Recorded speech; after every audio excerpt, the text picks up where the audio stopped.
आपको बता दूं कि उमर खालिद की बेल हियरिंग टोटल 14 बार एडजर्न हुई थी, which is very shocking and against the supreme court judgment which says bail is the rule and jail is the exception. Delhi riots 2020 किसे याद नहीं। ये वायलेंस, सिटीजनशिप अमेंडमेंट एक्ट और नेशनल रजिस्टर ऑफ सिटीजन्स के against में हुए थे। ये वो दंगे थे जिसमें 53 लोगों की मौत और अराउंड 581 लोग इंजर्ड हुए थे। इन राइट्स में दिल्ली पुलिस ने 2619 लोगों को अरेस्ट किया था, जिसमें सबसे ऊपर जेएनयू स्कॉलर उमर खालिद का नाम आता है। 14 सितंबर 2020 में दिल्ली पुलिस द्वारा अरेस्ट किए जाने के बाद उमर खालिद जेल में ही है। दिल्ली पुलिस का कहना है कि उमर खालिद ही 2020 राइट्स के मेन कॉन्स्पिरेटर हैं। खैर, जो बीत गया वो बीत गया। अब बात करते हैं कि उसके बाद उमर खालिद केस में क्या हुआ। जैसे कि आप जानते हैं कि ऐसा नहीं है कि उमर खालिद ने अपनी बेल लेने का ट्राई नहीं किया था। उन्होंने सुप्रीम कोर्ट तक में बेल पिटीशन फाइल की थी, लेकिन बार बार बेल हियरिंग एडजर्न होने के कारण फरवरी 2024 में उमर खालिद के counsel senior advocate Kapil Sibal ने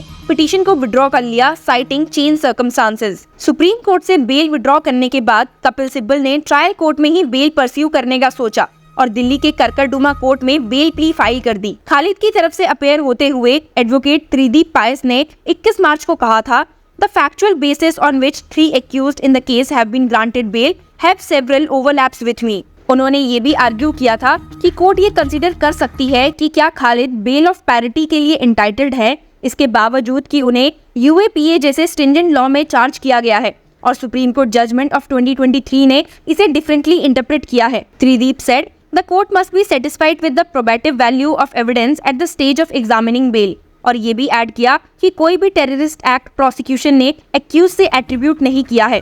त्रिदीप का कहना है कि एक्यूज्ड काफी लंबे समय से इनकार्सिरेटेड है और प्रोसिक्यूशन ने जो 15 इंस्टांसेस साइट किए हैं एक्यूज्ड के इन्वॉल्वमेंट को शो करने के लिए, उनमें से मोस्टली इंस्टांसेस में कोई विटनेस ही नहीं है। अब ट्रायल कोर्ट में तो बेल प्ली फाइल कर दी गई, लेकिन इसे अपोज किए बिना दिल्ली पुलिस कैसे रहती। तो आपको बता दूं कि दिल्ली के करकरडुमा कोर्ट में एक अलग ही नजारा देखने को मिला है। उमर खालिद की बेल प्ली को अपोज करते हुए दिल्ली पुलिस ने कई शॉकिंग रिविलेशंस किए हैं। अपने आर्ग्यूमेंट्स देते हुए प्रोसिक्यूशन ने प्रीवियस जजमेंट को साइट किया जहां खालिद की बेल रिजेक्ट की गई थी, ये दिखाने के लिए कि एविडेंस का सरफेस लेवल एनालिसिस हो चुका है जब उन्हें बेल डिनाई की गई थी और उनमें ये क्लियर किया गया था कि खालिद एक्यूज से कनेक्टेड है और सभी एविडेंस को इन टोटालिटी में देखना होगा। प्रोसिक्यूशन ने इसके बाद कुछ हैरान करने वाली बातें बताना शुरू किया, जिसमें पहली थी कि खालिद के सेलफोन डाटा से ये शो होता है कि उन्हें मीडिया और सोशल मीडिया में नैरेटिव बनाने की हैबिट है। प्रोसिक्यूशन ने कुछ नोटेबल सेलिब्रिटीज और एक्टिविस्ट का नाम लिया जो खालिद से कांटेक्ट में हैं। प्रोसिक्यूशन ने कहा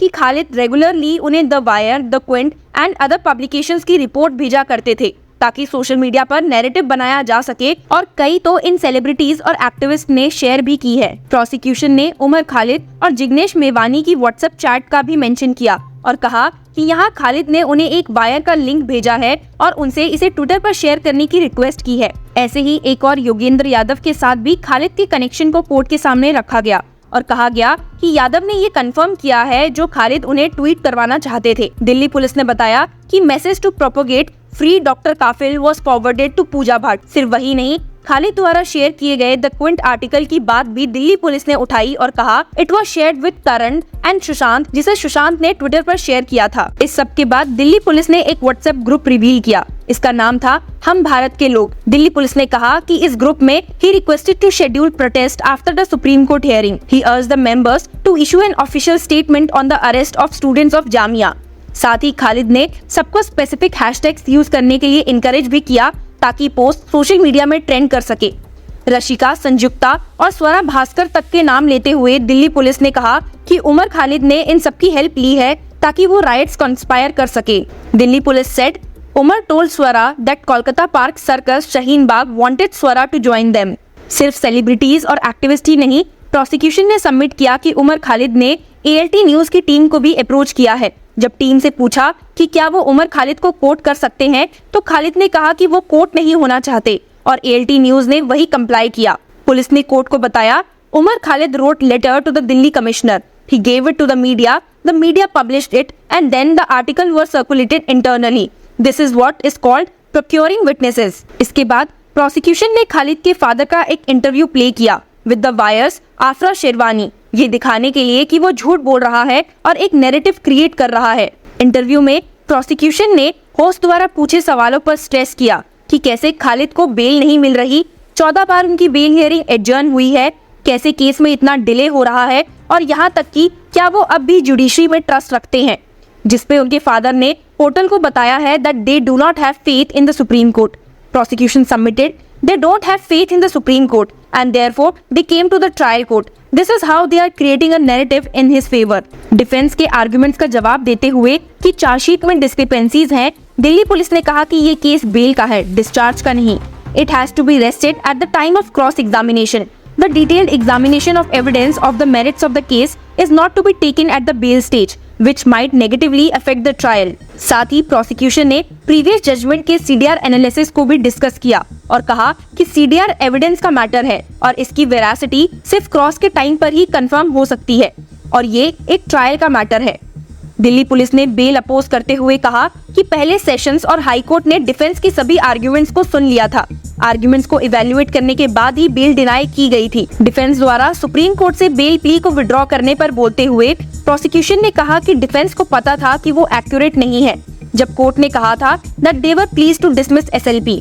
Delhi police said the Supreme Court has made the embargo in interim directions clear and final. साथ ही it added 3 people have been let out on bail. They have been let out by lifting the embargo. The High Court has upheld the bar of 43D5. The courts have done a surface analysis of evidence in Umar Khalid's case by both courts even before Vernon's judgment. Therefore, the case remains unaffected by the Vernon. Both cases have also said that 43D5 will remain. The others will be given bail on an order lifting the embargo of 43D5, but also said it will not be treated as precedent. It means it was not by the law. Delay trial की बात करते हुए prosecution list of एडजर्नमेंट्स में चली गई और बताया कि 14 बार एडजर्न किए जाने में से 7 एडजर्नमेंट्स खालिद ने ही सुप्रीम कोर्ट में सीक की थी। प्रोसिक्यूशन ने ये एडजर्नमेंट्स दिखाते हुए कहा कि खालिद ट्रायल को डिले करना चाहते हैं so that they could later claim the delay as grounds for demanding bail. आपको बता दूं कि ये पर्टिकुलर पॉइंट प्रोसिक्यूशन ने 2023 की हियरिंग में भी उठाया था। तब ट्रायल ने कहा था people on bail are trying to stall hearings so that those in jail can demand bail on the argument of delay. अपने आर्ग्यूमेंट्स को एंड करते हुए दिल्ली पुलिस ने सबमिट किया ये कहते हुए that in case of conspiracy it is not necessary that the accused is present at the spot. लेकिन यहाँ खालिद के काउंसिल का मानना अलग है। तो देखते हैं कि उस हियरिंग में क्या नया निकल कर आता है। उमर खालिद को बेल मिलेगी या नहीं, इसके बारे में आप कमेंट सेक्शंस में हमें बता सकते हैं। Stay tune with law chakra for the next updates.